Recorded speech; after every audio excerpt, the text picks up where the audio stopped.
On this episode of Watch Stuff with Us, The Pit, episode 5, recap, review, and breakdown.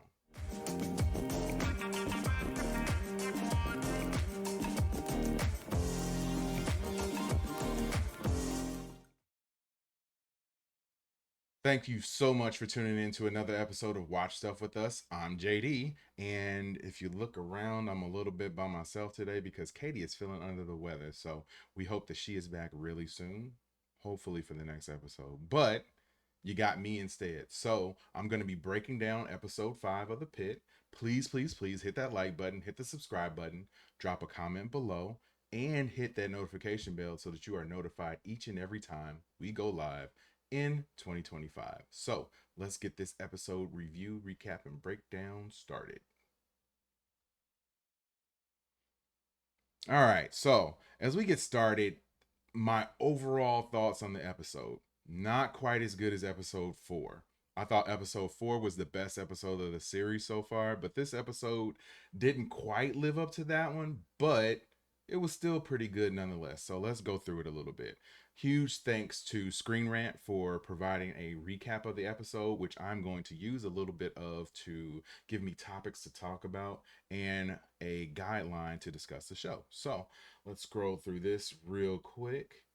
Got some highlights on here. So, episode 5 shifts focus away to offer deeper glimpse into what the medical students are doing. So yeah, they are moving, or at least in this episode, they moved away from Dr. Robbie a little bit and started focusing on a little bit more of the residents and what they're doing there. So I was okay with that. I think we still got a little bit of Robbie, and he was still all over the place, but we didn't get that character development like we got in the last episode. So they kind of gave it a little bit more to the other doctors, and that's okay. We got to learn a little bit more about them, which was good. So it's kind of cool whenever you have a show and you want these answers, you know they're gonna dish them out super slow.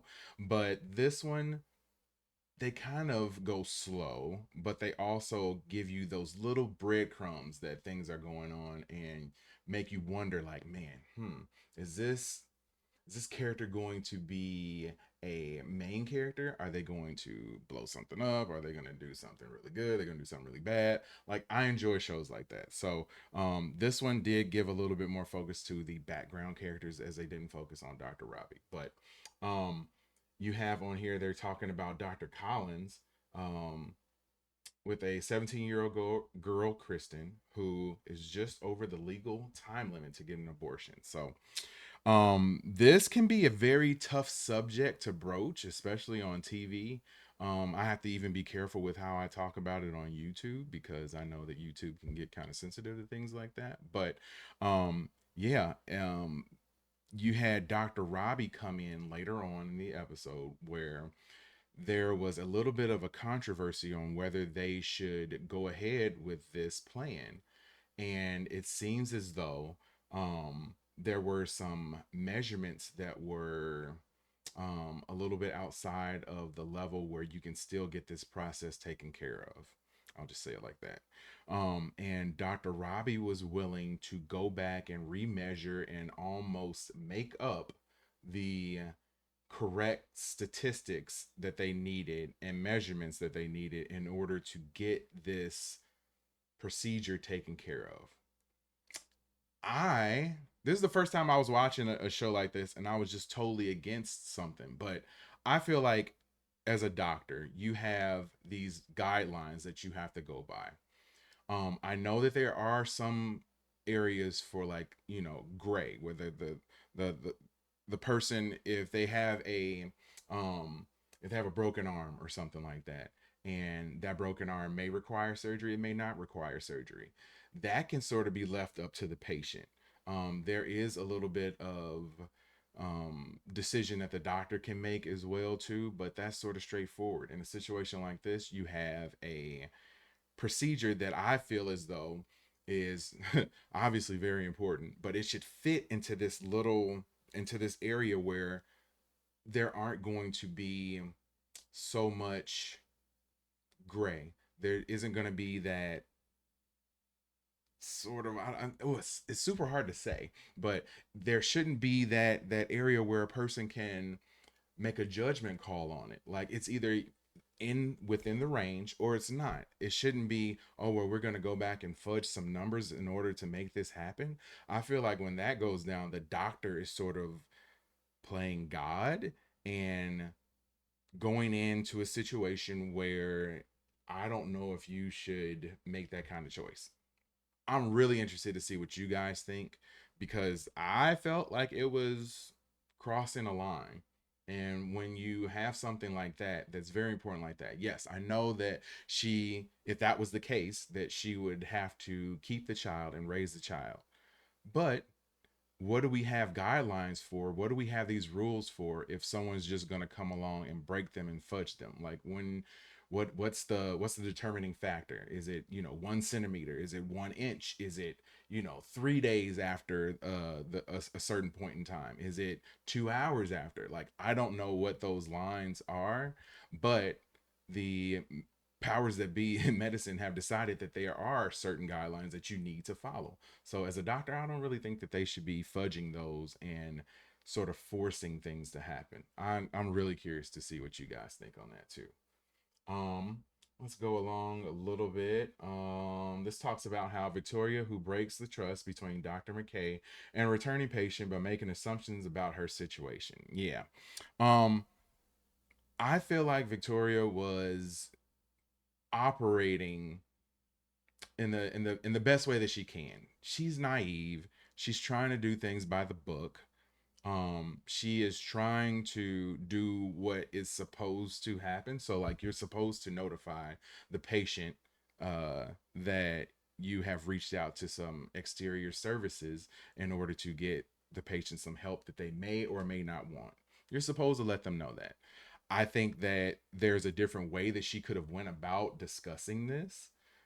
She didn't have to just jump in and be like, "Yeah, we got these human services over here waiting for you to talk to you." That comes across as a little cold, a little blunt. Whereas Dr. McKay was more ginger with the situation. She was willing to share some information about her and how she had her ankle bracelet and the different things that she's gone through in her life, even admitting that she had a substance abuse issue in the past and that she's working through that. So she did those things to sort of build that camaraderie between her and her patient. And then when the doctor or when Victoria came in and just blurted out like, "Hey, I got these people standing by," that made it seem like Dr. McKay was sort of just running around telling everybody her story, which wasn't the case. But it was perceived that way by the patient. So it's a definite learning experience for Victoria. I think she has a good heart. I think she had what was right for the patient in mind. She just needs to learn that there is a little bit more um, subtle and gray area to doing things, and it's not just always by the book, which completely contradicts what I said like literally 5 minutes ago. So I guess you got to kind of take it on a case by case basis, and that's what makes this show good because it does pose those sort of moral dilemmas. Scroll down a little bit. Oh man, poor Will. Um, yes, but if there was one resident who stands out in episode 5, it's Dennis, whose inner conflict is beginning to impact the way he approaches his patients. When you are dealing with a job that is as high stress, very intense as being a ER doctor, you have to have a certain level of confidence. You have to have a certain level of confidence, not only that you exude, but also that you have in yourself. I think that, and they talk about it in the article, but I think that after Dennis sort of had his moment where he lost a patient, he feels and he's kind of questioning his ability right now. And that questioning of his ability bled over into one of his patients who then lost their confidence in him. If you are losing that confidence in yourself for the betterment of your job and for the betterment of the patients, you need to still exude a level of confidence in yourself because no one wants to go to a doctor who feels like they don't know what they're doing. that is like the worst thing that you could do as a doctor to a patient, is to lack that confidence and seem uneasy and seem like you don't know exactly what's going on or what needs to happen. So yeah, it talks about uh, the first instance that he had where he removed some dead skin from a patient's leg only to get sprayed, yeah, with some blood, um, from an injured artery that was hiding underneath. So I think that was scrub number 4, I think, for him that he had to change into, because he got sprayed in that one. And then later on, he had a young boy who started bleeding from his tonsillectomy surgery, which caused his um, the blood to shoot out of his mouth, and it got all on his face and another set of scrubs. So I think he's up to like 5 dirty sets of scrubs at this point. So when we see him next, he'll probably be in his 6th pair. But interesting fact about this is that Katie, my wife and co-host, also had a tonsillectomy last year.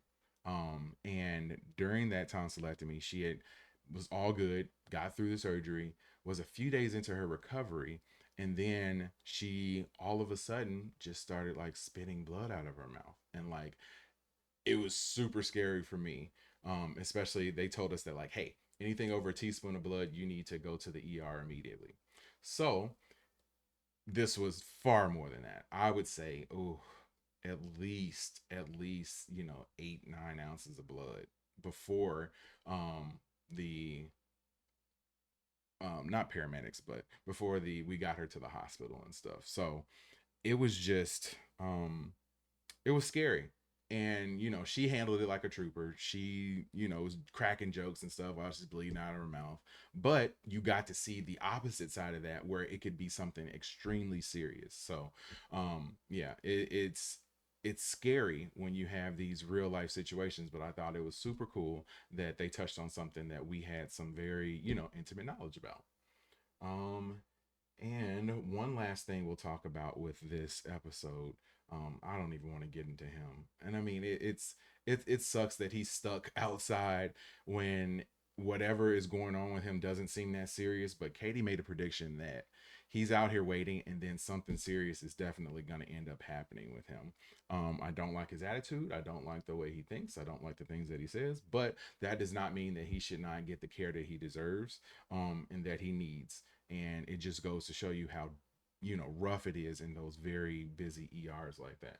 um let's go with this. I have highlighted, it says the Pitt's sickle cell disease storyline, where intubation became necessary to save Joyce's life. Yeah, that was a tough scene, because it seemed as though she was getting better, but then she kind of took a turn, sort of a downward turn, and then they had to intubate her. um that is something that takes a lot of skill. I've been put under anesthesia before and had to be intubated, and that is no joke to recover from. It does tons of damage to your throat, and it is very, very, very, very, very painful. So, to know that she had to go through that, my heart definitely went out to her.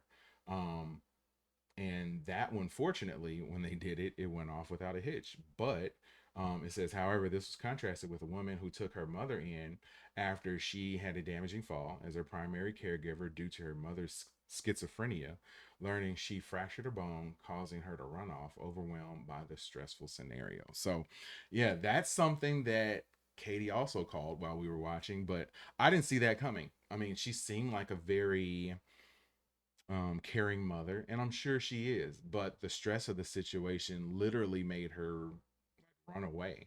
And I know she was talking to the doctor, and the doctor was telling her like, yeah, you need to take a little time for you need to be able to de-stress a little bit. But I don't think she expected her to just say, okay, I'm going to take a little time right now and leave my mom here. So that was definitely another crazy, crazy, crazy situation. The last thing that happened in the episode that was sort of left us on a major cliffhanger was the situation with the young lady who was going to get rid of her child. Let's say that. Um, it was revealed that the woman who we thought was her mother was not her mother. It was actually her aunt. And her mother came in and said, like, no, this is not going to happen. So that definitely left us on a cliffhanger where, is this going to happen? Is this Is it okay for someone else to come in and say that, like, hey, this is my child, and because she's my child, even though she's on the edge of adulthood, this is my child, I'm going to make you have this child. um it's tough. It's tough. Those are the moral dilemmas that, people are faced with. And I don't necessarily have one way that's right, one way that's wrong. But if I was the doctor in this situation, of course you have to go with what the mother says, because the child is still a minor.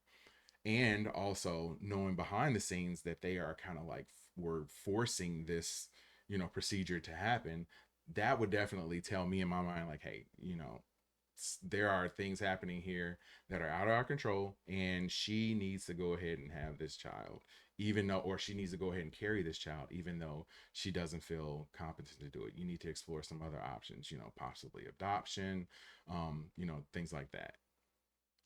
Crazy, crazy, crazy tough decision to make, but that would be the decision that I would make in that situation. What would be the decision that you would make in that situation? I am desperate to know what you think about all these situations that come up on this show. So you can drop them in the comments below and let me know. Let Katie know as well. So yeah, that was episode 5 of The Pit. Like I said, not my favorite episode, but definitely not the worst. There were some definite levels of progression to the characters that we don't know quite as well as Dr. Robbie, and I'm very interested to see how the rest of this plays out, especially the situation that we touched on with the procedure that needs to happen with the young lady. Real tough, really tough, very tough, and I really want to know what you guys think about it. What would you do? How would you handle this? You're thrown in the middle of that. You got this mom who's super angry that the sister came up there and is trying to help the young lady have this procedure. So she's up there without her permission. Just said, I'm gonna be here to make sure this gets done. The mom shows up, and now you got this huge family conflict, let alone the moral conflict that you have, as far as those types of procedures go to begin with. So yeah, drop a comment below, hit that like button, hit the subscribe button. Please, please, please hit that notification bell so that you are notified each and every time we go live in 2025. So I appreciate you for stopping by. Please do not be a stranger, and I will see you when I see you. Peace.